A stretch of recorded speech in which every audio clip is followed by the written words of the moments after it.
Hello everyone, welcome to path creator academy. Path creator academy में आपका स्वागत है। आज हम डिस्कस करने वाले हैं मैथ का पार्ट नंबर 7, जिसके अंदर 20 क्वेश्चनों को डिस्कस करेंगे। जो 20 क्वेश्चन है वो 12 दिसंबर 2017 को जो पेपर हुआ था उसमें शिफ्ट 1 में जो पेपर हुआ था उसमें क्वेश्चन पूछे गए थे। ये सीरीज जो है यूपीएसआई के जो भी जितने भी 23 शिफ्ट में सेट हुए थे, 23 शिफ्ट में टोटल परीक्षा हुई थी 27 शिफ्ट के अंदर। ठीक है, तो 27 शिफ्ट को हमने ब्रेक कर लिया दो दो शिफ्ट में, मतलब एक शिफ्ट में 20 क्वेश्चन ले लिए, टोटल 40 क्वेश्चन आते हैं। तो 54 पार्ट आएंगे इसके। ये हमारी सीरीज का पार्ट नंबर 7 है। इससे पहले 6 पार्ट ऑलरेडी अपलोड कर दिए हैं। यदि आप वो देखना चाहते हैं तो वो भी देख सकते हैं, डिस्क्रिप्शन में लिंक दे करके। ये वीडियो यूपीएसआई 2021 के लिए तो इम्पोर्टेंट है ही, साथ में जो एमपीएसआई की तैयारी कर रहे हैं उनके लिए भी बराबर इम्पोर्टेंट है। वो अगर ये देखेंगे और इसको प्रैक्टिस लगाएंगे तो बहुत आसानी से यूपीएसआई के कंपैरिजन में बहुत आसानी से एमपीएसआई कवर कर देंगे। क्योंकि एमपीएसआई में बेटे जो है ना, मैथ का केवल 25 ही क्वेश्चन है और इसमें 40 क्वेश्चन है। इसमें लेवल जो है ना इसका डबल है।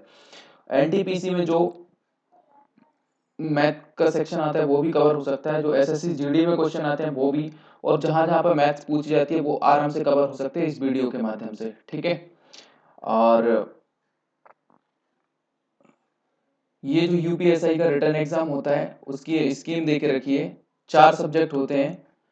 हिंदी होती है, मूल विधि, संविधान और सामान्य ज्ञान होता है, मैथ्स होता है, रीजनिंग होती है। तो हिंदी के ऑलरेडी 18 पार्ट अपलोड कर दिए हैं ओल्ड पेपर के, बहुत बढ़िया से एक्सप्लेन करके आप देख सकते हैं चैनल पे। मैंने नीचे डिस्क्रिप्शन में भी लिंक दे के रखी है। और संविधान के लगभग 7 पार्ट अपलोड किए जा चुके हैं, वो भी देख सकते हैं आप। ठीक है, और ये जो मैथ्स है, मैथ्स का पार्ट नंबर E7 है। इससे पहले 6 पार्ट आ चुके हैं। ठीक है, और मानसिक अभिरुचि मतलब रीजनिंग के ऑलरेडी 6 पार्ट अपलोड किए जा चुके हैं, वो भी आप देख सकते हैं, डिस्क्रिप्शन में लिंक दे के रखी है। क्वेश्चन नंबर पहला देखिए। देखिए इस वीडियो के अंदर 141 से लेके हम 160 तक डिस्कस करेंगे, और जो अगला वीडियो इसके तुरंत बाद आएगा उसमें 161 से लेके हम 180 तक डिस्कस करेंगे। ठीक है, इसमें भी 20 क्वेश्चन रहेंगे और अगले में भी 20 क्वेश्चन रहेंगे, तो इस तरीके से ये दोनों कवर हो जाएंगे। ठीक है, नाउ क्वेश्चन नंबर 141 देखते हैं। ये पहला क्वेश्चन रहेगा वीडियो के हिसाब से, तो ये 141 नंबर पे आया हुआ था। ठीक है, चीतू ने एक घर के निर्माण के लिए एक 49 मीटर इंटू 46 मीटर माप का आयताकार भूखंड खरीदा है।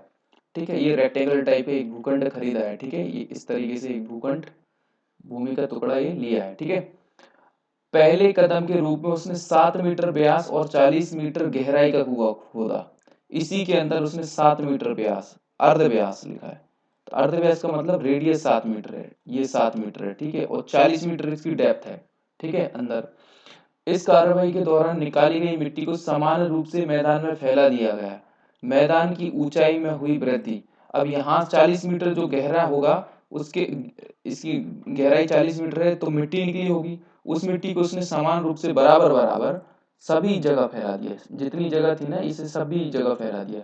ठीक है, इस एरिया को छोड़ के सभी जगह फैला दिया। इस एरिया को छोड़ना है, मतलब देखिए अगर ये 49 मीटर है और ये तुम्हारा 46 मीटर है, तो 49 इंटू 46,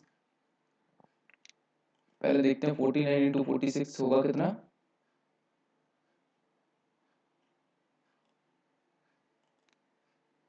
ठीक है, तो यहाँ पे देखते हैं 49 इंटू 46, पहले टोटल एरिया निकालते हैं कितना होगा। ठीक है, 9 छक्के 54 की 4, हाथ के 5, 6 चौका 24 और 5 29, और 50 चौके 200, 200 में से 9 चौके 36 की 6, हाथ के 3, 4 चौके 16 और 3 19, 4 घटाना थे 196 हो जाते। 4 9 6 15 की 5, हाथ के 1 10 और 2, 9 और 1 10 और 2 12 की 2, हाथ के 1, 9 और 2 11 और 1 12 की 2, हाथ के 1 1 और 1 2, ये 2254 मीटर हो गया। ठीक है, टोटल एरिया देखा जाए 49/46 का 2254 मीटर हो गया। ठीक है, अब इस एरिया में जितने जितने एरिया पे उसने क्या करा है, ये जो क्या बोलते हैं कुआं खोदा है, वो एरिया में तो मिट्टी नहीं डालेगा। नहीं तो कुआं मतलब उसमें 40 मीटर से पुर जाएगा कुआं, तो मतलब उसके अंदर मिट्टी पहुंच जाएगी। तो इस एरिया को हम माइनस कर देते हैं जहां जहां कुआं खोदा है, हमको मिट्टी केवल यहाँ यहाँ डालनी है कुएं के बाहर।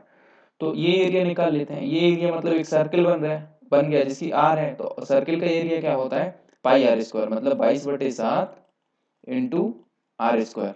आर कितना है 7, इंटू 7 कर देंगे, 7 से 7 गया, 22×7 = 154 होते हैं 154।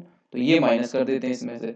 अब 2254 में से 154 जाएंगे, 54 से 54 गया और फिर 100 से 100 गया, तो मतलब 2100 बचे। ठीक है, तो ये 2100 मीटर का बचा। जो रिमेनिंग एरिया है, जो जहां पर मिट्टी डालनी है, वो 2100 मीटर स्क्वायर बचा। इस एरिया पे हमको मिट्टी डालनी है। ठीक है, तो अभी देखो, अभी इसको क्या कर रहे हैं, ये 2 डायमेंशन था, लेंथ और विड्थ था, अभी इसकी ऊंचाई बढ़ने वाली है इस एरिया की, क्योंकि हम मिट्टी डाल रहे तो ऊपर हो जाएगा। तो 2 डायमेंशन मतलब लेंथ इंटू विड्थ हमने करके रखा था, तो उसका इतना आ रहा था। तो इसी में हमको एच और करना है, एच और मल्टीप्लाई करना है, तो वो ही देखना है कितना आएगा। ठीक है, तो वो length into width into H बराबर 2100 देकर रखा है। ठीक है, ये करना है। और साथ में तो 2100 देकर रखा है, और यहाँ पर क्या होगा, ये जो कुआं है इसका हम वॉल्यूम पता कर लेंगे, जो वॉल्यूम रहेगा वही तो मिट्टी रहेगी। तो जो ये सिलेंडर की तरह हो जाएगा, क्योंकि 40 मीटर अगर देखें तो कुआं इस तरीके से, अगर इस तरीके से खोदा होगा 40 मीटर तक, ठीक है, नीचे तक, और इसकी रेडियस 7 है, इस तरीके से ऊपर से नीचे तक कितना है 40 मीटर, ये 40 मीटर है। ठीक है, तो इसका वॉल्यूम क्या हो जाएगा, इसका वॉल्यूम हो जाएगा पाई आर स्क्वायर इंटू एच, ये होगा वॉल्यूम। तो कर देते हैं दोनों वॉल्यूम को बराबर, इसको और इसके वॉल्यूम को बराबर करते हैं हम। ठीक है, इधर कर देते हैं। ठीक है, पाई की वैल्यू कितना रखते हैं 22/7, आर की वैल्यू वही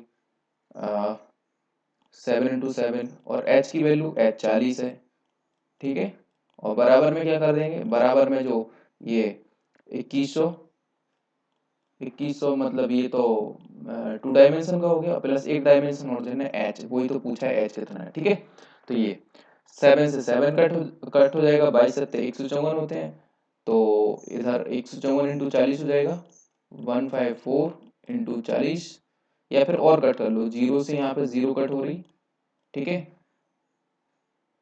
और 7 से गुणा मत करो, 22 से 7 से ही कट कर दो, 7×3 = 21, ये 30 हो गया।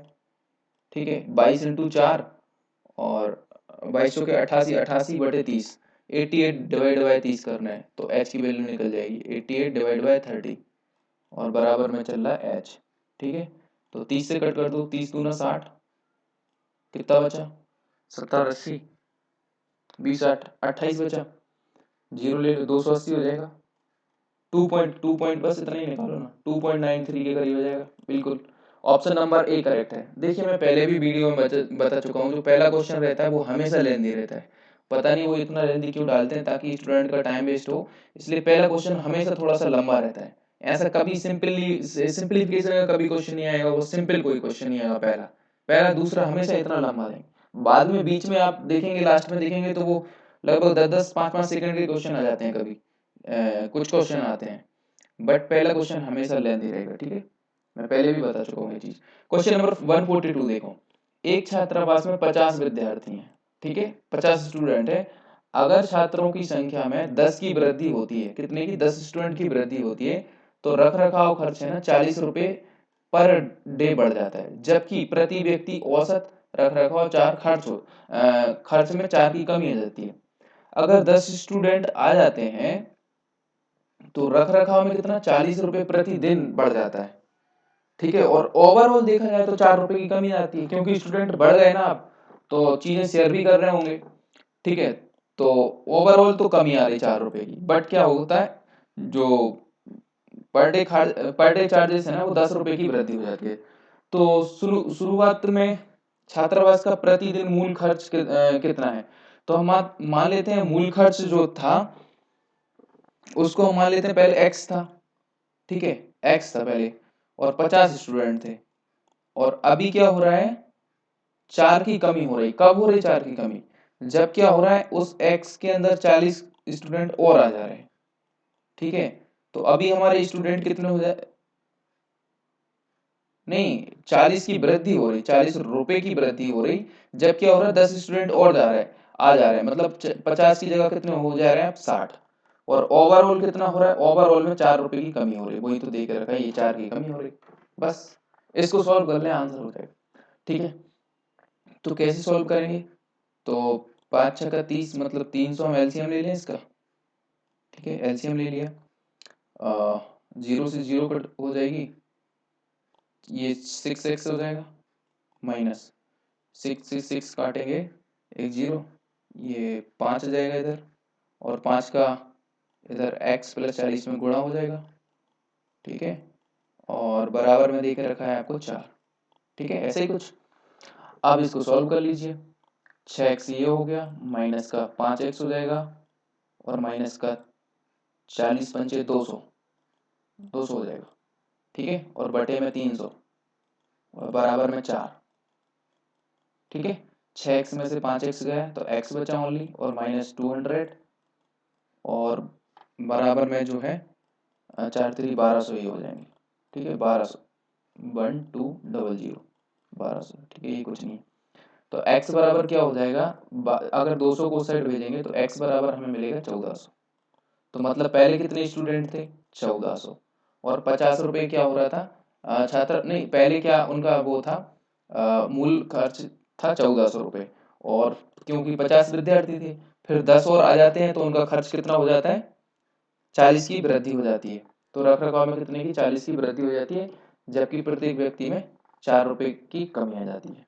ठीक है, तो ये क्वेश्चन था, x बराबर, तो उनका मूल खर्च कितना था पहले, 1400 रुपए। ठीक है, नाउ नेक्स्ट क्वेश्चन देखिए, 143, k का मान ज्ञात करें जो 5:12 नहीं 5,12 29,57 में से प्रत्येक में जोड़ा जाना चाहिए। इन चारों में से प्रत्येक में जोड़ा जाए ताकि वे समानुपात में रहें, एक अनुपात में हो जाए। देखिए पहले से शुरुआत करते हैं, अगर पहला जोड़ के देख लेते हैं, k का मान 5 जोड़ देंगे तो ये हो जाएगा 10, और ये हो जाएगा 17, और 9 5 14, ये हो जाएगा 34, और ये हो जाएगा 57 4 61। तो कोई से अनुपात में है, 10 17 34 कहीं से कट रहे हैं कुछ, तो ये तो गलत हो गया। पहले के बाद हमेशा हमें चौथे ऑप्शन पे आना है, दूसरे और थर्ड पे हमें बाद में जाना है, क्योंकि प्रोबेबिलिटी इन दोनों की ज्यादा रहती है। ठीक है, इन दोनों की अब ज्यादा रहनी है, पहले इसकी ज्यादा रहती थी, अब वो भी स्मार्ट हो गए बनाने वाले कि इसकी जगह वो पहले ही दे देते हैं, तो तुम इधर से ट्राई करते हो, पहले तक जाते हो, तब भी टाइम वेस्ट हो जाता है। अब पहला और दूसरा दे देते हैं। ठीक है, बहुत कम केस में देते हैं कि दूसरा और तीसरा हो, तो अभी हम तीसरा ट्राई करते हैं। 5 में 3 जोड़ेंगे तो 8 हो जाएंगे, 12 में 3 जोड़ेंगे तो 15 हो जाएंगे, और 29 में 3 जोड़ेंगे तो ये 32 हो जाएंगे, और 57 में 3 जोड़ेंगे तो ये 60 हो जाएंगे। देखिए 8/15 करके देख लो, एक अनुपात में जाना चाहिए, बराबर हो जाना चाहिए, और ये 32/60 है, तो 32/60 कट भी तो रहे हैं, 16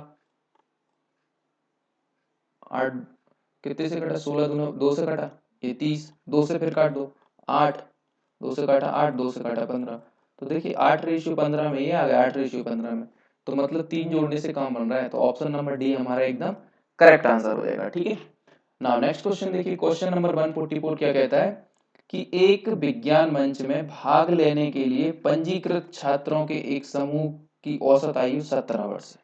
औसत एज जो बताई है वो 17 वर्ष है।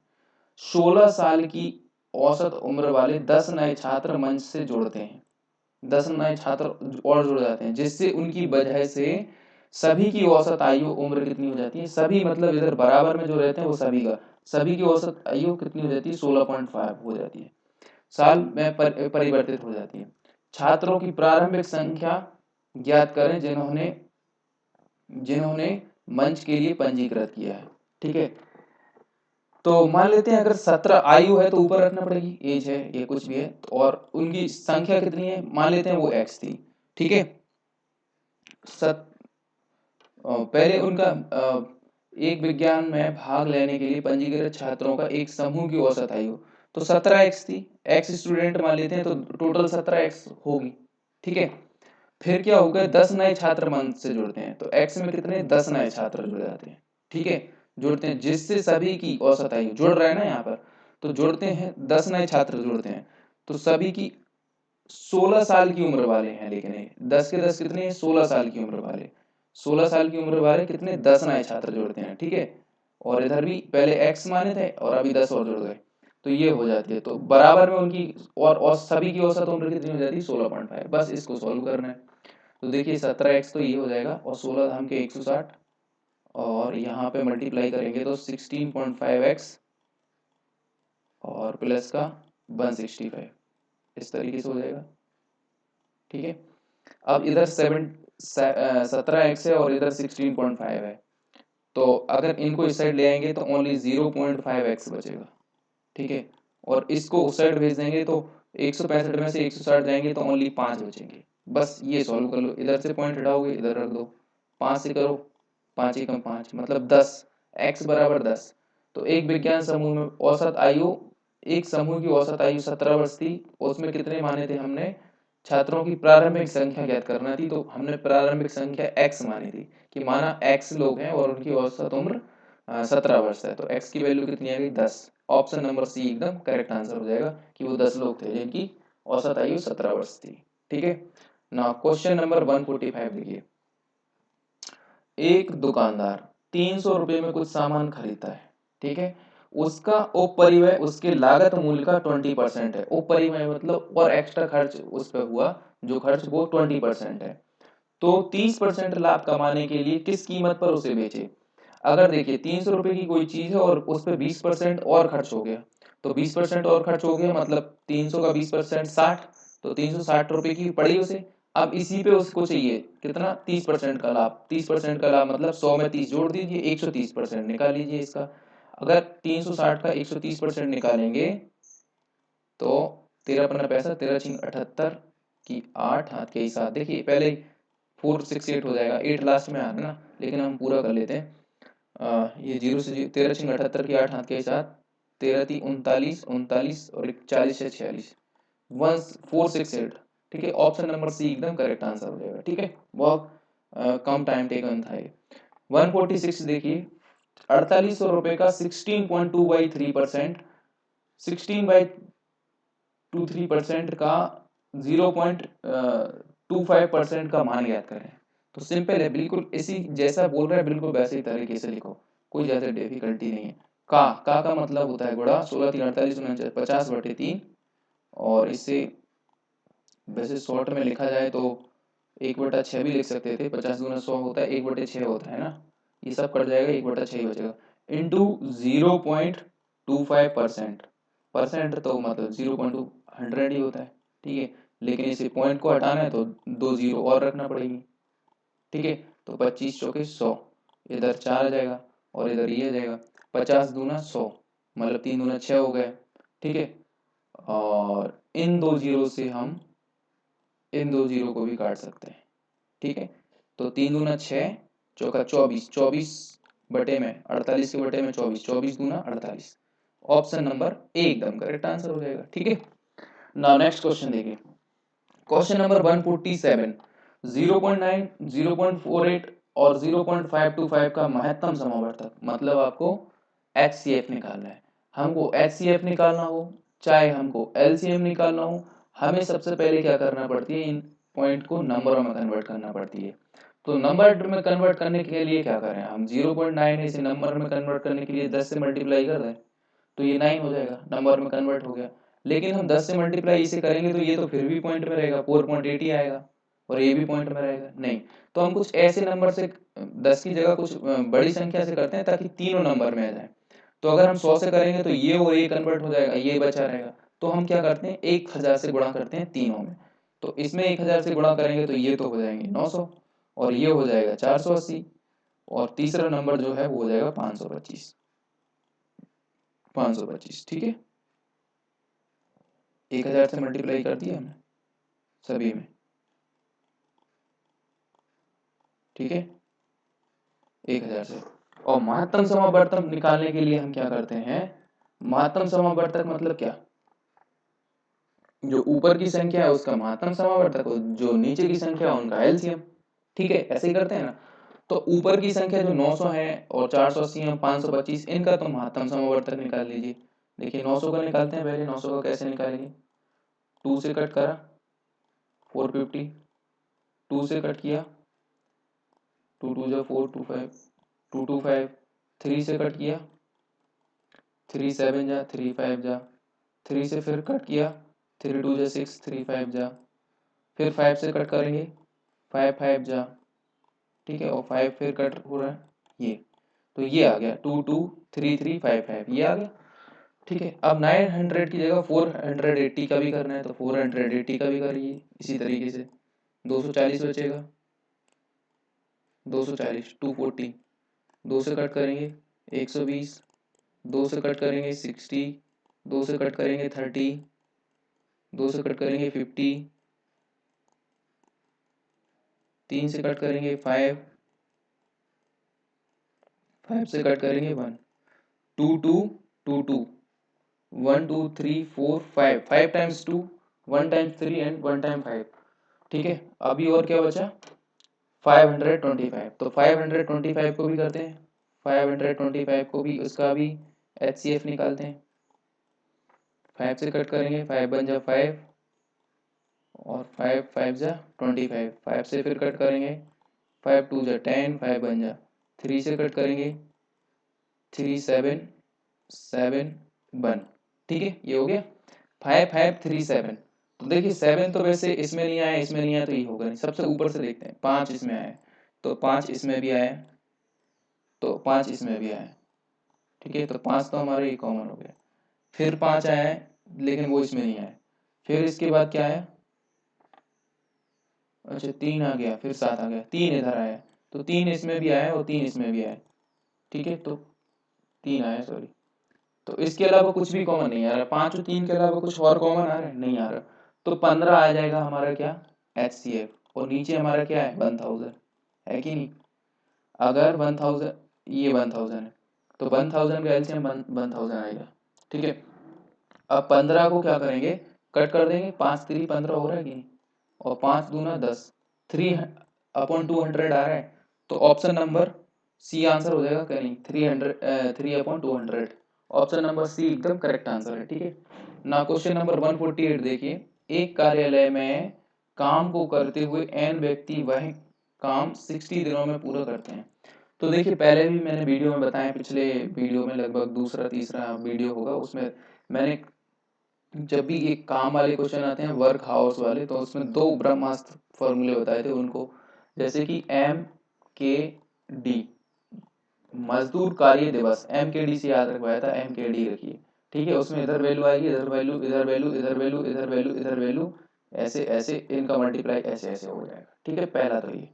दूसरे में क्या होता है, MDH वाला बताया था, MDH और WR वाला, इसमें क्या होता है, ये M1 D1 H1 W1 R1, और इधर सामने भी M1 M2 M2 D2 H2 upon W2 और R2 रहेगा, ठीक है, इसमें 1 1 रहेंगे और 2 2। M का मतलब क्या रहता है, मजदूर, D का मतलब डे, H का मतलब हावर, और W का मतलब वर्क, कितना कर रहे हैं वर्क, और R का मतलब रुपए, कभी कभी रुपए भी दिए रहते हैं, इतने रुपए मिल रहे हैं, तो उसमें ये फॉर्मूला लगेगा, इसमें और दूसरे वाले जो इस प्रकार के क्वेश्चन है उनमें ये लगेगा, देख के ही समझ जाएंगे आप, ठीक है। तो ये 2 फॉर्मूले नोट कर लीजिए आप ये लिख सकते हैं दोनों फॉर्मूले, ठीक है। तो अभी इसका यूज करते हैं, इसको सॉल्व करते हैं। एक कार्यालय में काम को करते हुए n व्यक्ति, तो व्यक्ति का मजदूर मतलब पहले रखना है, n व्यक्ति जो है वह काम 60 दिनों में, के मतलब कोई एक काम है 60 दिनों में कर रहा है, देखिए MKD, M मतलब मजदूर, K का मतलब कार्य और D का मतलब दिन, N मजदूर है वह एक काम को 60 दिन में कर रहे हैं, ठीक है, पूरा करते हैं। अगर 12 अतिरिक्त व्यक्ति काम ले लिए जाए, मतलब पहले तो N लिए थे, अभी 12 अतिरिक्त प्लस 12 लेना है, N में प्लस 12 कर दिया, इतने लेना है, वही काम को, काम वही है एक, होने में 12 दिन कम लगेंगे, 12 दिन कम लगेंगे मतलब 60 में से 12 गए तो कितने बचे, 48, 12 दिन कम लगेंगे। शुरुआत में वहां कितने लोग थे, n लोग थे ना शुरुआत में, तो हमें n की वैल्यू निकालनी, बस हम मल्टीप्लाई इस तरीके से करेंगे, पहले इस तरीके से और फिर इस तरीके से, फिर इस तरीके से और फिर इस तरीके से, कैसे, देखिए n इंटू 1 इंटू 60 बराबर n माइनस 12, n प्लस 12 और इंटू 48, बस इसको सॉल्व करना है, n की वैल्यू निकालना है। तो देखिए 12 से मल्टीप्लाई करेंगे, 12 पंचे 60 होते हैं, और 12 3 36, 12 चौका 48 होता है, ठीक है, 12 चौके 48, तो 5n इधर आ गया और इधर आ जाएगा 5n, ठीक है, बराबर, और 4 इंटू एन करेंगे तो 4n हो जाएगा, और प्लस n प्लस क्या था, n प्लस 12 था ना, 12 चौका 48, और ये भी 48, ठीक है। तो 4n को आप इस साइड भेज देंगे तो 5n में से 4n गए तो ओनली n बचा, और इधर 48, 48 आ गया, मतलब 148 का आपका आंसर हो जाएगा B, option number B 48 answer है, ठीक है। नाउ नेक्स्ट क्वेश्चन देखिए, एक केस स्टडी का क्वेश्चन आता है, ये 50 से लेके 52 तक क्वेश्चन है इसके। ये क्वेश्चन थोड़ा लंबा रहता है और टाइम टेकन रहता है, ये एडवाइस करूंगा कि सबसे लास्ट में करें, क्योंकि लंबा काफी रहता है ये, है ना, कैलकुलेटिव बहुत ज्यादा रहता है, सारी चीजें इसमें लगेंगी, रेशियो, परसेंटेज, आपका मिक्सर एलिगेशन, सब चीजें लग जाती हैं, सब चीजें इसी में सॉल्व हो जाती हैं। तो निम्नलिखित चित्र में देखें और नीचे दिए गए प्रश्न को उत्तर दें, तालिका का ध्यान से अध्ययन करें और नीचे दिए गए प्रश्नों के उत्तर दें। 3 अलग अलग वर्ष के लिए विभिन्न मोबाइल की कुल बिक्री मिलियन में देकर रखी है। सैमसंग, 3 अलग अलग वर्ष, हाँ वर्ष है ना, 10 से 11 में, 11 से 12 में, और 12 से 13 में सैमसंग की बिक्री 18 मिलियन हुई, फिर 11-12 में 36 मिलियन हुई, और 75 मिलियन हुई, बढ़ती जा रही, 12-13 में तो और बढ़ गई। नोकिया की बिक्री 108 मिलियन थी, फिर घट गई 81 मिलियन, फिर बढ़ गई 105 मिलियन, इसी तरीके से बाकी 3 और दे गए हैं, ठीक है। तो क्वेश्चन देखते हैं, 150 के कह रहा है, सभी 5 कंपनियों द्वारा साल 2012-13 में, सभी कंपनियां, पांचों कंपनी द्वारा, 12-13 की बात कर रहा है ओनली इसकी, ठीक है, इसकी बात की जा रही, बेचे गए मोबाइल की औसत संख्या क्या है, औसत संख्या 2012-13 में, तो आप सभी को जोड़ के 2 से भाग दे रहे हैं, कैसे, देखिए 5 5 10 5 15 की 5, हाथ के 1, 7 और 1 8, 8 और 6 14, 14 और 7 21, 21 और 8 29 की 9, हाथ के 2, 2 और 1 3, 395,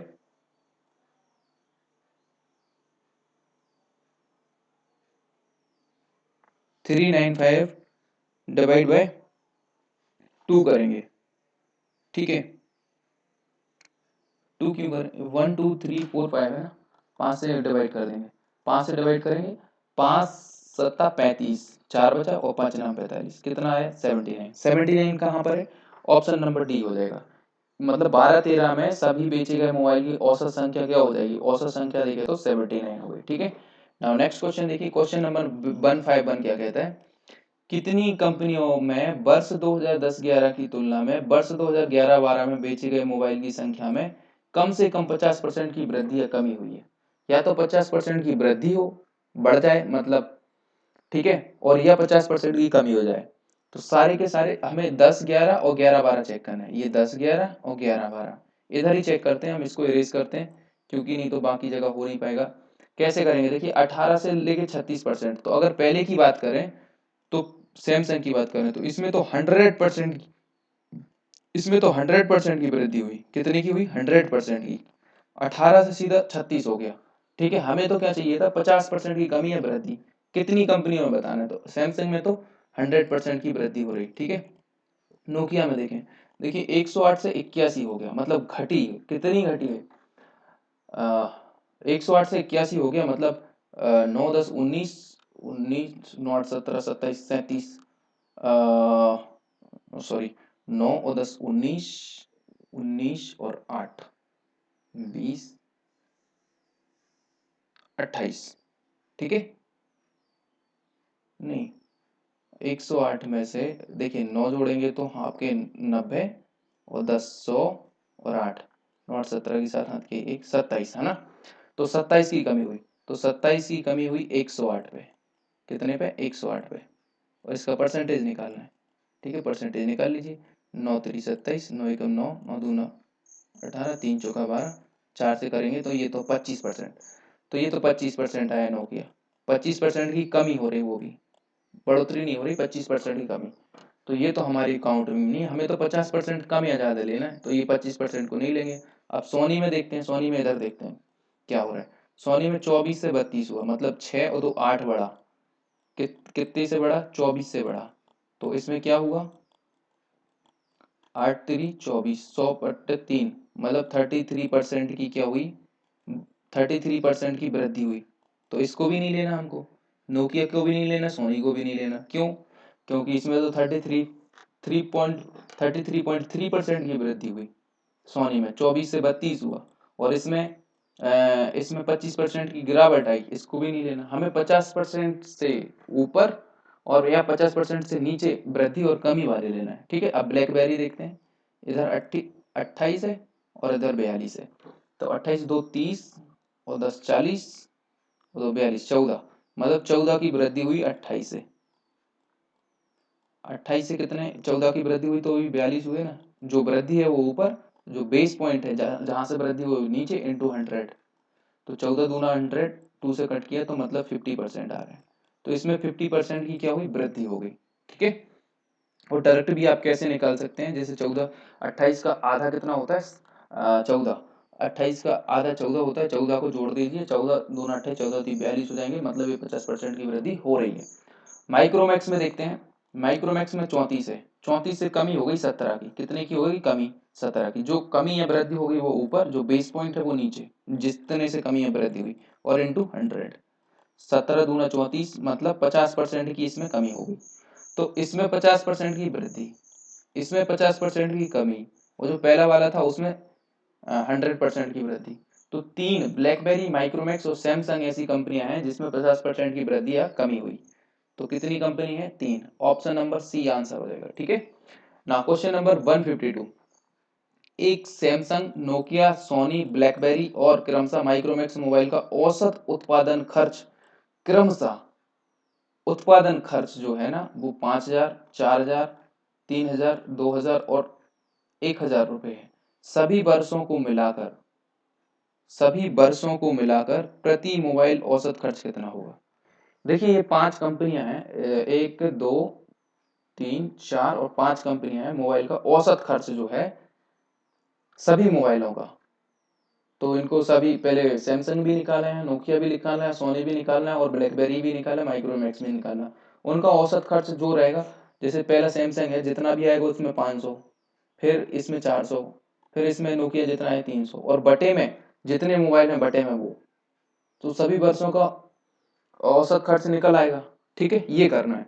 तो सबसे पहले इसको क्या करते हैं हम, सैमसंग, नोकिया और सोनी, सब सारे कंपनियों के मोबाइल निकाल लेते हैं। तो ये भी यहीं पे करना पड़ेगी। कैसे करेंगे देखिए, सैमसंग के टोटल कितने मोबाइल हैं सारे वर्ष के, वो देख लेते हैं। देखिए 8, 8 6 14, 14 और 5 19 की 9, हाथ के 1 7 और 1 8 और 3 11 और 1 12, 129, मतलब 129 ये आ गए सैमसंग के। ठीक है, अभी नोकिया का देखते हैं। नोकिया का देखेंगे तो 108, 8 और 1 9, 9 5 14 की 4, हाथ के 1 8 और 1 9 और 1 और 1 2, 294 ये आ गए। ठीक है, और नाउ नेक्स्ट देख लेते हैं सोनी का क्या हो रहा है। सोनी का 4 और 2 6, 6 हो गए, और 6 और 3 9 और 2 11, 116 सोनी के हो गए। 2 और 8 10 की 0, हाथ के 1 7 और 1 8 4 12 13 14, 140 आपका ब्लैकबेरी हो गया। ठीक है, माइक्रोमैक्स कितने हो रहे हैं, 7 और 5 12 और 4 16 की 6, हाथ के 1 8 और 1 9 और 1 10 और 3 13, 136 आपके माइक्रोमैक्स हो गए। ठीक है, तो ये सारे मोबाइल लेके आए, सैमसंग के 129, नोकिया के 294 और सोनी का 116 और ब्लैकबेरी का 140 और माइक्रोमैक्स के 136। अभी देखो यहाँ पर क्या देके रखा है, औसत देके रखा है। ब्लैक में माइक्रोमैक्स का मोबाइल का औसत खर्च क्रम था, सैमसंग का कितना है, जैसे सैमसंग 129 है, 129 है, उनका औसत खर्च कितना देखे रखा है 5,000, तो 5,000 से मल्टीप्लाई कर दो। ठीक है, प्लस फिर दूसरा कौन सा है 4,000, तो दूसरा दूसरा जो है नोकिया है, और नोकिया की है 294, दूसरा नोकिया नोकिया की है 294, तो 294 लो, और उसमें कितने का मल्टीप्लाई करेंगे आप, 4,000 का। ठीक है, प्लस इसके बाद क्या देके रखा है, इसके बाद देके रखा है नोकिया के बाद 116 और 140, 116 है सोनी के और ब्लैकबेरी के हैं 140, 116 और 140, तो 116 लिख लो इधर और इधर 140 लिख लो। ठीक है, 116 में मल्टीप्लाई होगा 3,000 का, प्लस 140 में मल्टीप्लाई होगा 2,000 का। ठीक है। अब जो संख्या आएगी उसमें होगा 1000 का मल्टीप्लाई, लास्ट में क्या बचा है आपका 136 माइक्रोमैक्स, तो ये 136 आपका माइक्रोमैक्स हो जाता है। इनका औसत खर्च निकालना है, सभी को बटे में क्या करेंगे, जितने मोबाइल होंगे वो कर देंगे। तो जितने मोबाइल हैं आप टोटल मोबाइल निकाल लेते हैं, सभी को जोड़ लेते हैं। 9 और 4 13, 13 और 6 19, 19 और 6 25 की 5 के 2, 2 और 2 4, 9 और 4 13 और 1 14, 4 18, 18 और 3 21 की 1 हाथ के 2, 2 और 1 3, 2 5 6 7 और 1 8, 815 टोटल कितने हो रहे हैं 815, 815 सभी को जोड़ के 815 इससे डिवाइड कर लें, जो आंसर आएगा वो हमारा आंसर हो जाएगा। देखिए इसमें भी 3 जीरो, इसमें भी 3 जीरो, तो हम क्या कर सकते हैं 1000 तो कॉमन ले सकते हैं ऊपर, है ना, और फिर इसको मल्टीप्लाई कर लें। 9 पन्ना 45 का 5 हाथ के 4, 5 दूना 10 4 14 की 4 हाथ के 1, 5 एकम 5 और 1 6, 645 ये हो गया, प्लस 1000 को हम कॉमन निकालेंगे इसलिए बाद में देखते हैं, ठीक है। 4 चौके 16 की 6 हाथ के 1, 9 चौके 36 और 1 37 की 7 हाथ के 3, और 4 दूना 8 और 3 11, मतलब 1176। 1000 को हम कॉमन निकाल ही लेंगे, ठीक है।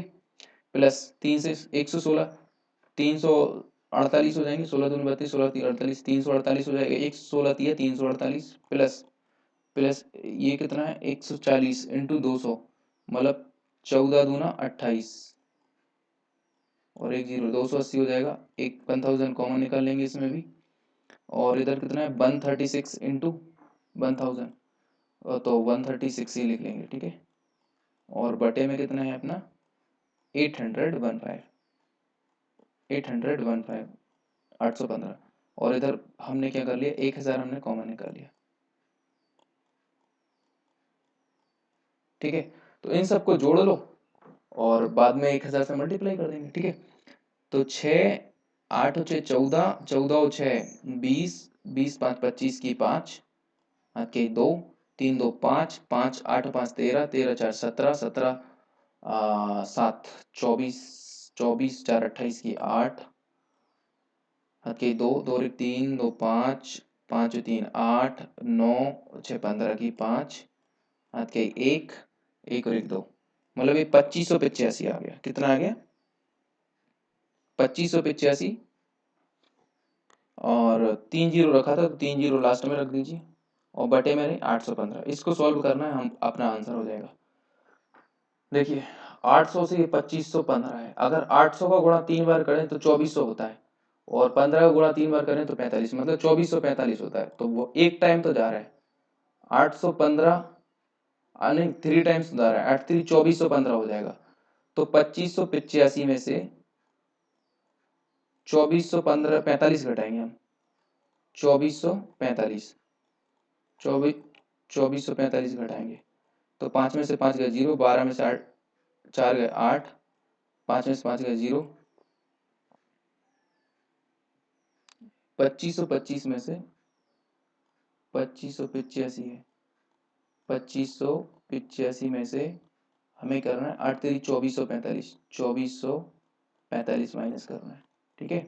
5 में से 5 गए 0, 8 में से 4 गए 4, 5 में से 4 गए 100, इधर 0 140, 0 हम फिर ले लेंगे 1400, मतलब 800, अब 1400 हो गया, 800 दूना 1600 होता है, ज्यादा हो जाएगा तो एक ही टाइम करेंगे ओनली, 800 एकम 800, इतने ही में मिलाएंगे। हम कुछ मिल रहा है, हाँ मिल रहा है, और ऑप्शन भी एक ही दे के रखा है ये, अगर इतना नहीं मिलता तो हम आगे करते, ठीक है। ऑप्शन नंबर डी एकदम करेक्ट आंसर हो जाएगा, ठीक है ना। क्वेश्चन नंबर 153 देखिए, एक काम अकेला ए 8 दिनों में पूरा कर सकता है, जबकि बी उसे 10 दिनों में पूरा कर सकता है।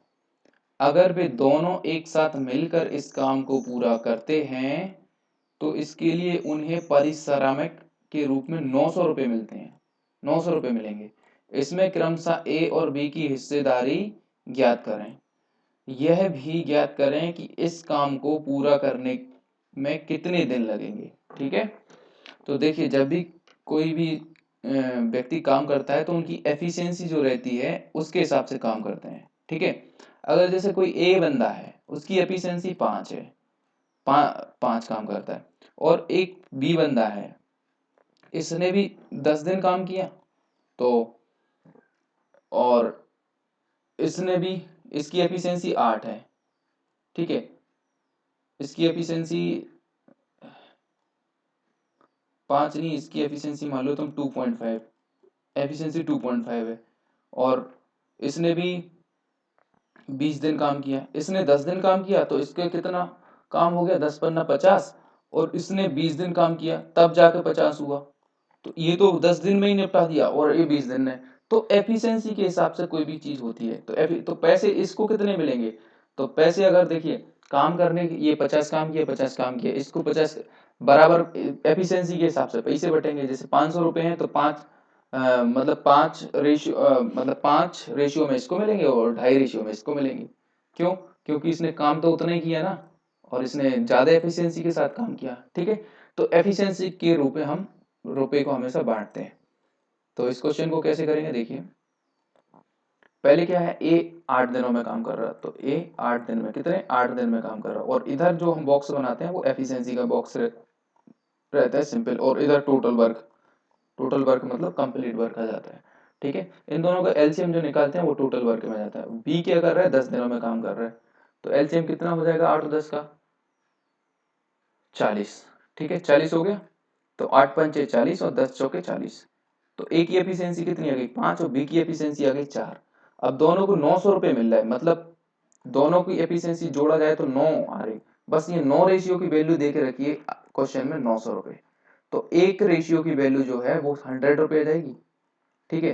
तो एक रेशियो की 100 आ गई, तो ये 5 रेशियो में काम कर रहा है, तो इसको 500 रुपए मिल जाएंगे। और जो बी है वो 4 रेशियो में काम कर रहा है, तो इसको 400 रुपए मिल जाएंगे, ठीक है। तो 500 बाई 400 कहां पर देके रखे हैं, ऑप्शन नंबर डी करेक्ट हो जाएगा। लेकिन ये भी देखिए पहले नंबर तो डी करेक्ट हो गया हमारे पास, इससे आगे बढ़ जाएंगे। लेकिन हम दिन भी निकाल लेते हैं कितने दिन में काम होगा, तो टोटल काम कितना था 40, और एफिशिएंसी कितनी थी 9, बस 40/9, ये दिन भी आ गए, इतने दिन में काम कंप्लीट हो जाएगा, ठीक है। लेकिन हमको एक ही ऑप्शन मिल गया था, टाइम सेव करने के लिए हम आगे बढ़ जाएंगे, ठीक है। 154 देखिए, 15 सितंबर 2212 को सप्ताह का कौन सा दिन होगा। जब भी कैलेंडर की बात आएगी तो मैं हमेशा दो फॉर्मूले के बारे में बात करता हूँ। पहला ये कि आप ये जो 4 चीजें लिख रहा हूँ इन्हें बढ़िया ध्यान से याद रखिए। जो 100 साल रहते हैं उनमें हमेशा 5 और डे रहते हैं, और डे मतलब एक्स्ट्रा दिन रहते हैं, 5 एक्स्ट्रा दिन। जो 200 साल रहते हैं उनमें 3 एक्स्ट्रा दिन रहते हैं, 3 एक्स्ट्रा दिन, ठीक है, एक्स्ट्रा दिन। जो 300 साल रहते हैं उनके अंदर 4 एक्स्ट्रा, सॉरी 5 3 एक एक्स्ट्रा दिन रहता है। और जो 400 साल रहते हैं उनमें 0 एक्स्ट्रा दिन, कोई भी एक्स्ट्रा दिन नहीं रहता, ठीक है। बस एक तो ये चीज याद करने का, और दूसरा जब भी 0 आएगी उसको कुछ भी नहीं बचेगा, तो मतलब उस दिन संडे रहेगा। 0 1 2 3, 1 को मंडे, 3 को 1 2 मंडे, संडे मंडे ट्यूसडे, इस तरीके से, ठीक है। ये चीज, ये दोनों को याद कर लो। बस अब करते हैं सवाल। 15 सितंबर 15 सितंबर और 2212, तो ये जो 15 सितंबर रहता है, 15 सितंबर 2212 हमने लिखा पहले, इसको हम हमेशा पूरा का पूरा, पूरे को पूरे साल को हम ब्रेक कर देंगे।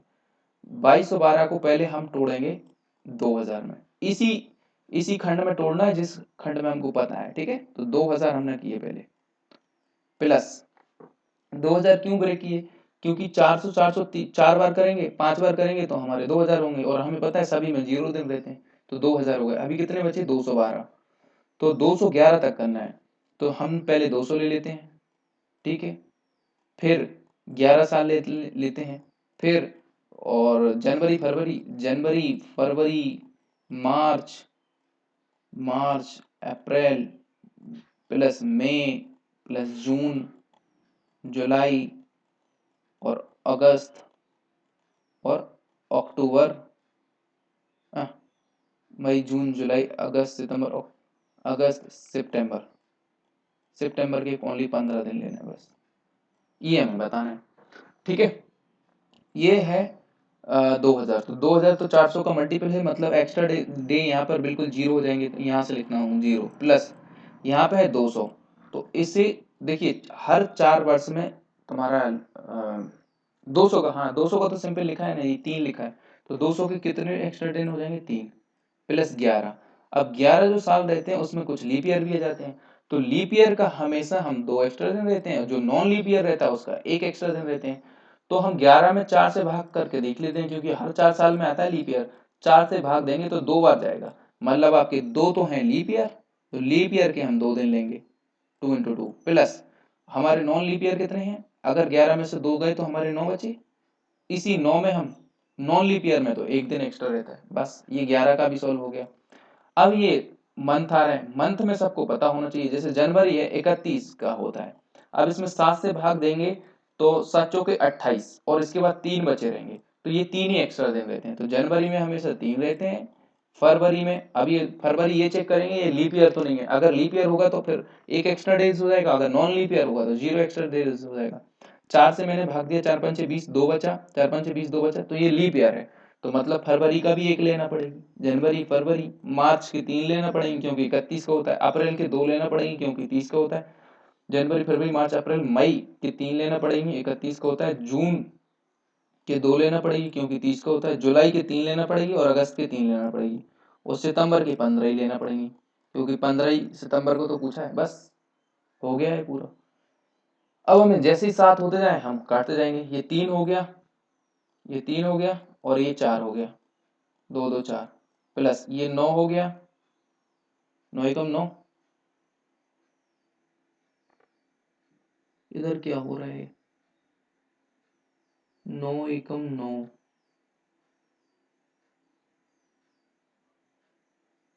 हाँ ठीक है ना, इधर 2 गुणे 2 9 एकम 9 प्लस फिर 3 है, फिर 1 है, 3 और 1 4 और 3 7 और 2 9 3 12 13 14 3 17 3 20 और 10 30 5 35, 5 35। तो देखिए 7 से अगर इसे डिवाइड करेंगे तो कितना कितना आएगा भाई, 0 ऑड डेज, 7 पन्ना 35, तो 5 नहीं लिखना हमें, 0 ऑड डेज काउंट करना है, तो इधर तो 0 हो गया। इसे भी 7 से काउंट कर कट करेंगे तो इधर 2 ऑड डेज, 4 और 3 7, मतलब 2 आ रहा है आंसर आपका लास्ट में फाइनली। ठीक है, 2 आंसर मतलब 2 ऑड डेज हैं, 2 ऑड डेज बता रहे हैं। तो 0 को हम संडे मानते हैं, 1 को मंडे, और 2 मतलब मंडे के बाद ट्यूसडे, मतलब रविवार सोमवार मंगलवार। तो हमारा आंसर क्या हो जाएगा, मंगलवार। ऑप्शन नंबर डी एकदम करेक्ट आंसर है। बस कोई सा भी ईयर आ जाए आपको इसी बेस्ड पे करना है, चाहे 2000 आ जाए, चाहे 3000 आ जाए, चाहे 5000 आ जाए, 2067 आ जाए, 2005 आ जाए। ठीक है ना। क्वेश्चन नंबर 155 देखिए, किसी समुच्चय में ए के लिए ए डैश खालिस्तान के बराबर होता है। तो देखिए इसे समझाने के लिए क्या करता हूँ, एक यूनियन मान लेता हूँ। यूनियन में कोई संख्या मान लेते हैं 2 7 8 9 है। ठीक है, इसके अंदर समुच्चय हमेशा ऐसे ही रहते हैं। तो एक ए कोई चीज है, उसमें संख्या उसमें है 7 और 9 ये। ठीक है, अब मेरे को ये निकालना ए डैश निकालना है। तो ए डैश निकालने के लिए मैं क्या करता हूँ, ए डैश अगर निकालूंगा तो 7 और 9 को छोड़ के जो संख्या है वो लिखते हैं, वो ए डैश निकलता है तुम्हारा। तो 7 और 9 को छोड़ दें, 7 और 9 को 2 और 8 बचेगा, 2 और 8। ठीक है, अब इसका भी ए डैश निकालना है, इसका भी एक बार और डैश निकालना है। तो फिर 2 और 8 को जो संख्या बची है वो बचता है, तो 2 और 8 को छोड़ दो और 7 और 9 बचेगा। तो 7 और 9, तो ये वापस से एक बार और डैश किया तो वही आ गया जो पहले था। तो ए डैश बराबर, दोबारा ए डैश निकालते हैं तो फिर ये इसके बराबर ए के बराबर आ गया। तो यही प्रूफ कर दिया मैंने। तो ए डैश का फिर दोबारा डैश करेंगे तो आपको ए आ जाएगा, क्या मिल जाएगा, ए। ए कहाँ पर है, ऑप्शन नंबर सी के अंदर। ठीक है, नाउ क्वेश्चन नंबर 156 देखिए, पवन महेश को 2400 रुपए 3 साल के लिए और जॉन के लिए 3600 रुपए 5 साल के लिए ब्याज की समान दर पर, रेट समान है, कर्ज देता है। पवन को ब्याज के रूप में कुल रकम 1200 रुपए मिलती है। कुल रकम दोनों की, 2400 3 साल के लिए इसको दिए पवन को, और महेश को 3600 रुपए 5 साल के लिए दिए, दोनों के लिए एक ही रेट पे दिए, और उसे टोटल कितने मिलते हैं, 1200 रुपए। ब्याज की अनुमानित दर ज्ञात कीजिए। देखिए, एक को दिए 2400 रुपए, पवन को दिए 2400 रुपए, पवन महेश को दिए उसने 2400 रुपए और 3 साल के दिए, और रेट पता नहीं जितना भी दिया, और बटे में 100। ठीक है, ये प्लस इसके अलावा और किसको दिए, 3600 दिए जॉन को, रेट पता नहीं, और टाइम कितना है, 5 साल के दिए, रेट मतलब अब मान लिया कि आर से दिए होंगे, और बटे में 100। दोनों ये दोनों मिलके उसे ब्याज के रूप में देते हैं 1200 रुपए। ठीक है, पी आर टी, ये वही फॉर्मूला है, पी आर इंटू टी बटे 100, ये होता है एसआई का फॉर्मूला, सिंपल इंटरेस्ट। ठीक है, बस यही अप्लाई किया अपन ने, क्योंकि ये दो पार्ट में दिए हैं, इस एक तो महेश को दिया, एक जॉन को दिया, दोनों को जोड़ दिया और दोनों मिल गई तो 1200 दे रहा है। ठीक है, बस इसको सॉल्व कर लें। कैसे सॉल्व करेंगे, देखिए एक 2 जीरो से सिंपल 2 जीरो कट गए, इधर भी 2 जीरो से ये 2 जीरो कट हो गए। अब यदि देखा जाए तो 12 कॉमन ले सकते हैं, यस 12 तो कॉमन आ रहा है, तो इधर 2 इंटू 3 आर हो जाएगा। ठीक है, प्लस 12 इधर 3 और इधर 5 आर हो जाएगा कि नहीं, और बराबर में है आपका 1200। ठीक है, अब 12 से तो 12 कटी हो गए, तो इधर तो बचा 100 और 3 दूना 6 और 5 3 15, 15 और 6 कितने होते हैं 21, मतलब 100/21 करना है आपको, वही आपका आंसर हो जाएगा 100/21। तो 21 दूना 42, 21 3 63, 21 चौके 84, 4 तो आ गया, 21 चौके 84, अभी कितना बचा 16, एक जीरो और रख दें, 21 चौके 84, 21 पंचे 105, 21 छक्के 126 और 21 सत्ते 147, 21 सत्ते 147, 21 सेवन 147 होते हैं, तो 7 टाइम्स तो जा ही रहा है, बस 4.7, इस 4.7 एक ही जगह दिख रहा है, ऑप्शन नंबर डी आंसर हो जाएगा। 156 का ऑप्शन नंबर डी आंसर हो जाएगा। ठीक है, नाउ नेक्स्ट क्वेश्चन देखिए, क्वेश्चन नंबर 157 देखिए, जो थ्यागु है, थ्यागु को 5 विषयों में औसतन 50% अंक मिलते हैं, 5 विषय हैं, औसतन उसको 50% मिलते हैं। जैसे हमारे स्कूल में नहीं रहते थे 5 विषय, तो 5 विषय में हमें हमेशा 100 मार्क्स में से लाना पड़ते थे, तो 5 विषय में औसतन 50%, जैसे 500 हो गए, तो इसके अगर 100 मान लें तो इसके 50% 250 अंक मिलते हैं उसे, है ना। और वे अंक 20:18:16:15:12 के अनुपात में है, ये रेशियो में है। अगर उत्तीर्ण अंक अधिकतम अंक का 60% है, जो उत्तीर्ण अंक है वो अधिकतम अंक का 60% है, अधिकतम जैसे 100 है तो उसका उत्तीर्ण अंक 60% है। ठीक है, 60 नंबर है, और प्रत्येक विषय के समान अधिकतम अंक है, अधिकतम अंक समान है, ऐसा नहीं है कि किसी के ज्यादा है, मतलब मैक्सिमम मार्क्स 100 ही रहते थे, ऐसा तो नहीं है कि हिंदी का 200 नंबर का पेपर हुआ, संस्कृत का 100 नंबर का पेपर हुआ, ऐसे नहीं है ना, समान माना है, मतलब 100 माना है। तो परीक्षा में वह कितने विषय में उत्तीर्ण हुआ ये बताना है।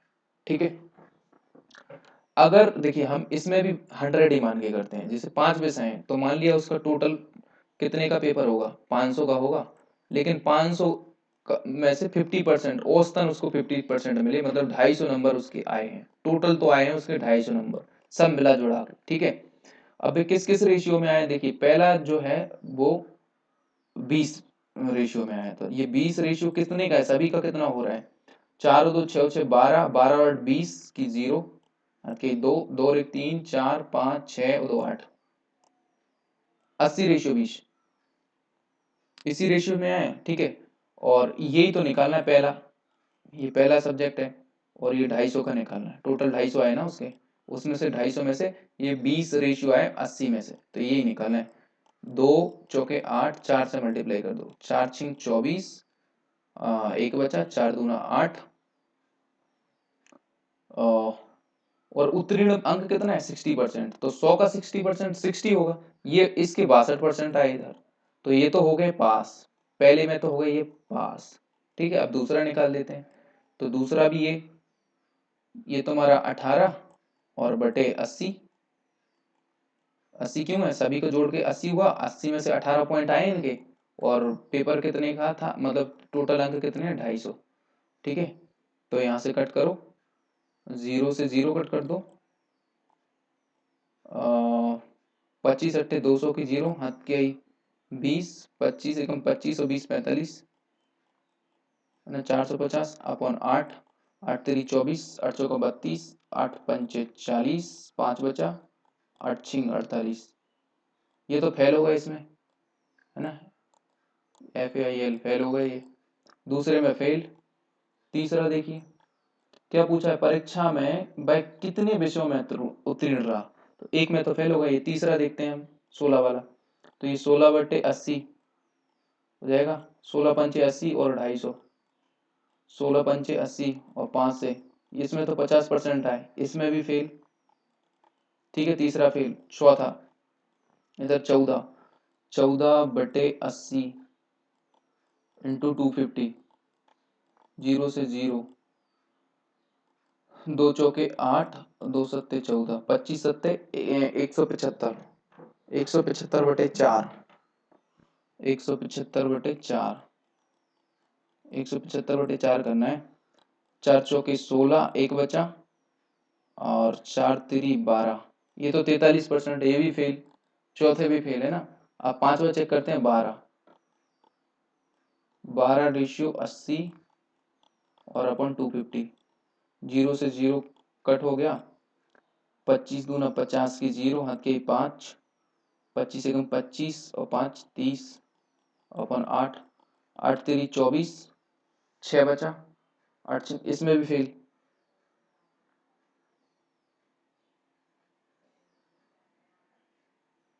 एक, दो, तीन, चार सब्जेक्ट में फेल हो रहे हैं भाई ये थियागो। 157 का सी आंसर हो जाएगा। 4 सब्जेक्ट में फेल है, ओनली एक जो पहला दिया है ना 20, इसमें पास है ये। ठीक है, तो ये हो गया ऑप्शन नंबर सी आंसर। ठीक है, नाउ क्वेश्चन नंबर 158 देखिए। एक थैले में 7 लाल, 3 नीली और बिना प्रतिस्थापन के थैली में से एक के बाद एक 2 गेंदें निकाली गई। बिना प्रतिस्थापन का मतलब है रैंडमली। ठीक है, कितनी संभावना है कि वे अलग अलग रंग की हों? अलग अलग संभावना कितनी है? संभावना मतलब प्रोबेबिलिटी। प्रोबेबिलिटी क्या होती है? Number of favourable outcome upon total outcome. ठीक है, favourable outcome upon total outcome, मतलब होने की प्रायिकता अपॉन कुल प्रायिकता, वो होती है प्रोबेबिलिटी यानी प्रायिकता। ठीक है, अब देखिए 7 लाल 2 बार में निकालना है, बिना प्रतिस्थापन किए थैली में एक के बाद एक 2 बार हाथ डाला एक थैले में, 7 लाल पहले से डली थी, 3 लाल पहले से, तो टोटल गेंद कितनी थी? 7। 7 में से सिलेक्शन कितने का किया हमने? एक, समझ लो एक ही आ सकती है लाल। और का मतलब होता है गुणा, और या का मतलब होता है जोड़। प्रोबेबिलिटी में या का मतलब जोड़ और का मतलब गुणा। और तीन, 3 नीली गेंद है, तो कितनी नीली गेंद है? 3। 3 में से कितनी चाहिए? एक। बटे में देखिए ये तो हो गया फेवरेबल आउटकम, और अपन टोटल आउटकम, टोटल कितना है? 7 और 3 कितना है? 10। 10 में से कितनी निकल रही है? 2। तो देखिए सी और सी जोड़ के 2 आ रहे नीचे, 1 और 1 2, और ऊपर के ऊपर जोड़ के 10 आ रहे। इस तरीके से होना चाहिए। ये हो गई हमारी प्रोबेबिलिटी। बस इसको हमें सोल्व कर लेनी है। कैसे सोल्व करेंगे? देखो कैसे सोल्व करेंगे। जैसे देखो 7 को एक बार खोलेंगे तो ये 7 ही रहेगा, ये 3 ही रहेगा, और 10 को हम 2 बार ओपन करेंगे, मतलब 10 गुणित 9 और बटे में 2। 2 को एक ही बार ओपन करेंगे। ठीक है, 2 इंटू 1 करेंगे, मतलब तो 2 चले जाएंगे ऊपर, और इधर 10, 10 नाम 90, 90 नीचे है और ऊपर है 2, 45, 3 से काट दें, 3 तिरका 9, 30 हो जाएगा, 15, 7/15 आंसर हो जाएगा। इसको सॉल्व करने पे कितना आ रहा है? 7/15। तो 7/15 ऑप्शन नंबर सी के अंदर है। ठीक है, 7/15 आंसर हो जाएगा। नाउ नेक्स्ट क्वेश्चन देखिए 159। एक अनुबंध को 92 दिनों में पूरा किया जाना है। एक मतलब कोई प्रोजेक्ट है, वो 92 दिन में कंप्लीट करना है। ठीक है, और बराबर कार्य क्षमता वाले 260 व्यक्ति को काम पर लगाया गया। 260 व्यक्ति हैं, उनको काम पर लगाया, जिनमें प्रत्येक प्रतिदिन 16 घंटे काम करते हैं। बाप रे, 16 घंटे काम करते हैं। फिर 66 दिनों के बाद यह पाया गया कि काम का 4/6 भाग पूरा हुआ। 66 दिन में ये पता लगा कि काम का 4/6 काम पूरा हुआ है। पहले से ही काम कर रहे व्यक्तियों की समान कार्य क्षमता वाले कितने अतिरिक्त व्यक्तियों को तैनात किया जाए ताकि काम समय पर पूरा हो जाए, यदि प्रत्येक व्यक्ति अब प्रतिदिन 18 घंटे काम करता है। ठीक है, तो देखिए एक अनुबंध को 92 डेज में पूरा करना है और 260, तो हम इसमें भी क्या लगाएंगे? MKD लगाएंगे, सॉरी MDH लगाएंगे, क्योंकि इसमें भाग भी दिया है कंप्लीट का। तो MDH में हमारा क्या रहता है? MDH और WR, मतलब WR रहता है ना, MDH WR रहता है, ठीक है।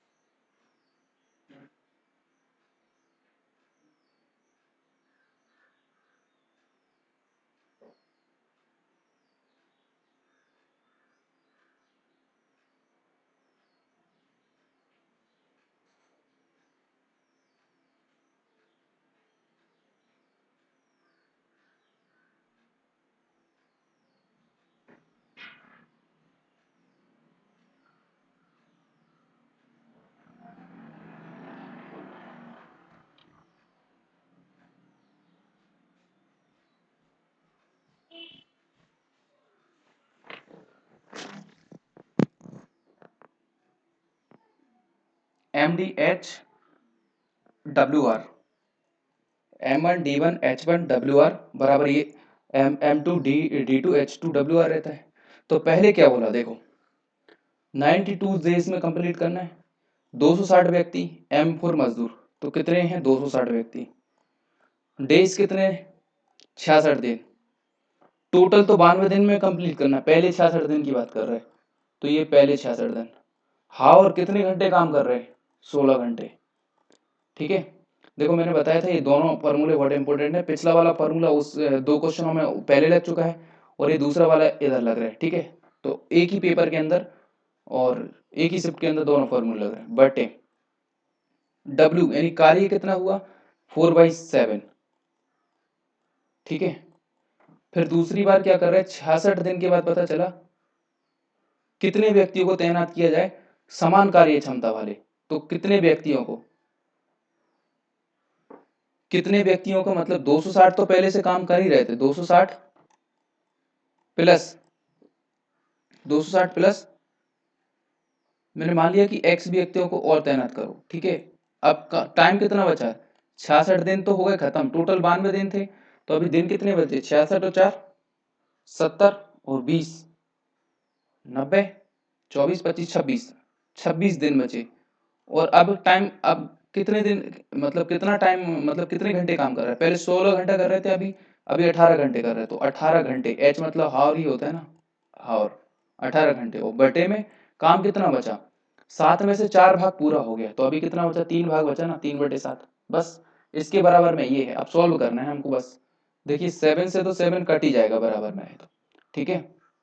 अब इसको थोड़ा सा कट कर लेते हैं, इधर 16 है, इधर 26 है, देखिए 26 से तो ये कट रहा है, 26 एकम 26, तो ये 10 बचेगा ओनली, 10 इंटू 66 इंटू 16, 16 भी कट हो रहा है 4 से, 4 चौकी 16, और 3 से ये भी कट हो रहा है, 3 नाम 3 18, ठीक है।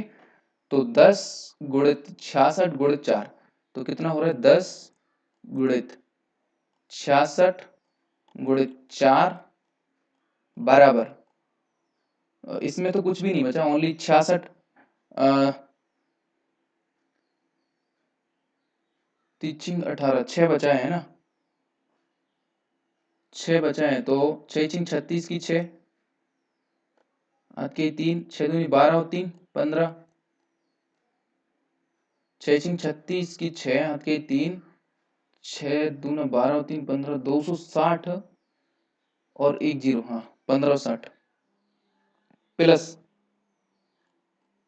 प्लस और 6x, और इधर क्या बचा, इधर तो कुछ नहीं बचा, बस यही बचे, ठीक है। तो 66 इंटू 20 करना है, हाँ तो यहाँ से कुछ कट हो रहा है, और कुछ कट हो सकता है तो वो कट कर लें, ठीक है।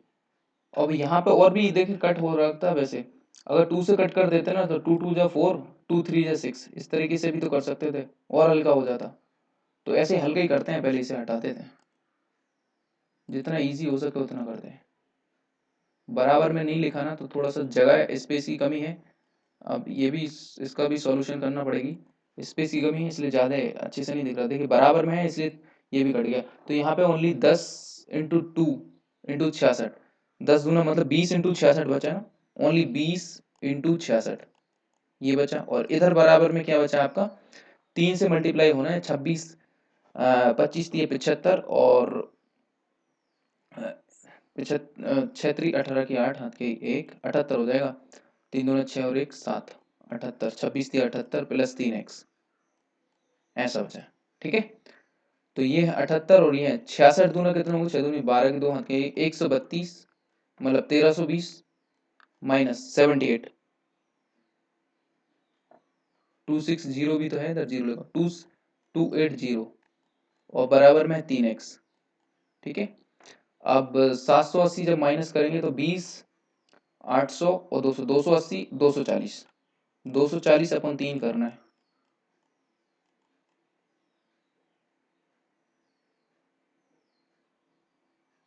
दो सौ चालीस 1320 में से 780 करेंगे तो 8 5 13, नहीं ये तो 240 नहीं बचेंगे, ज्यादा बचेंगे।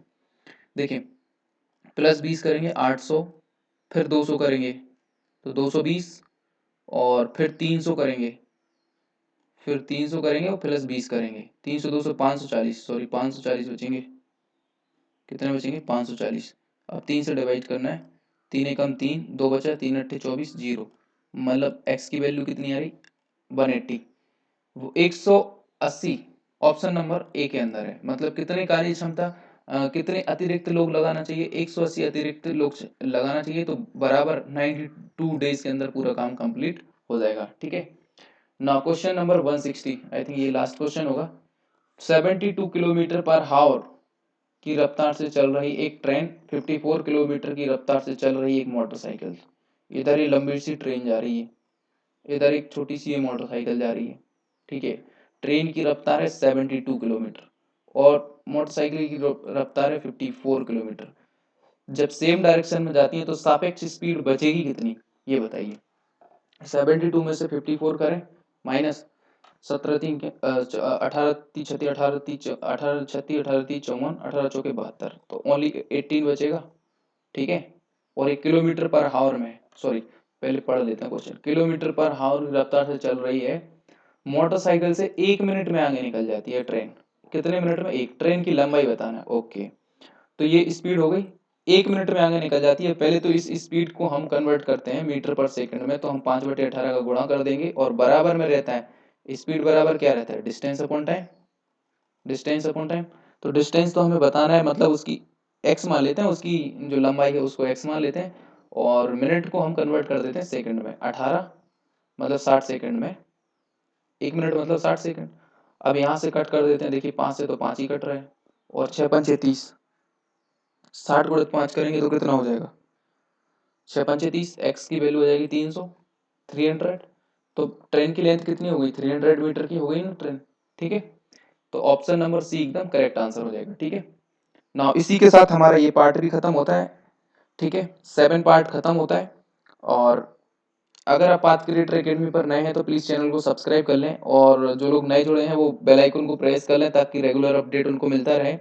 और जो लोग टेलीग्राम चैनल से जुड़ना चाहते हैं तो वो पाथ क्रिएटर एकेडमी सर्च करें, सिंपल टेलीग्राम सर्च बार में इस तरीके का लोगो दिख जाएगा आपको, तो उससे जुड़ सकते हैं आप। ठीक है, और thank you very much for watching this. मिलते हैं नेक्स्ट पार्ट नंबर 8 के अंदर।